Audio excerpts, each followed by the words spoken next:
Chapter 32. After these things, and the establishment thereof, Sennacherib, king of Assyria, came and entered into Judah, and encamped against the fenced cities, and thought to win them for himself. And when Hezekiah saw that Sennacherib was come, and that he was purposed to fight against Jerusalem, he took counsel with his princes and his mighty men to stop the waters of the fountains which were without the city, and they did help him.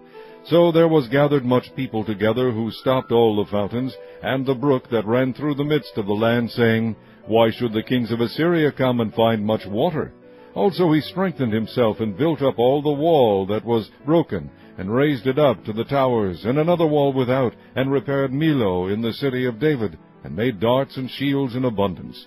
And he set captains of war over the people, and gathered them together to him in the street of the gate of the city, and spake comfortably to them, saying, Be strong and courageous, be not afraid nor dismayed for the king of Assyria, nor for all the multitude that is with him, for there be more with us than with him.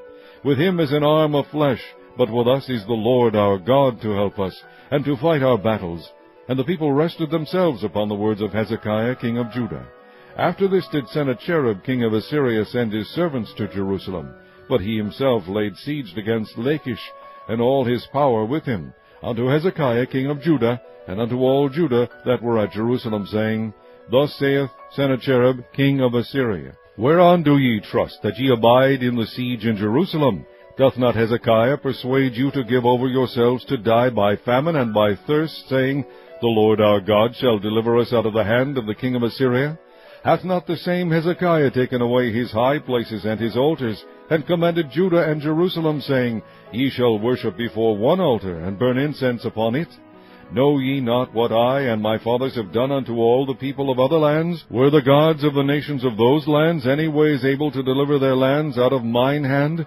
Who was there among all the gods of those nations that my fathers utterly destroyed, that could deliver his people out of mine hand, that your God should be able to deliver you out of mine hand?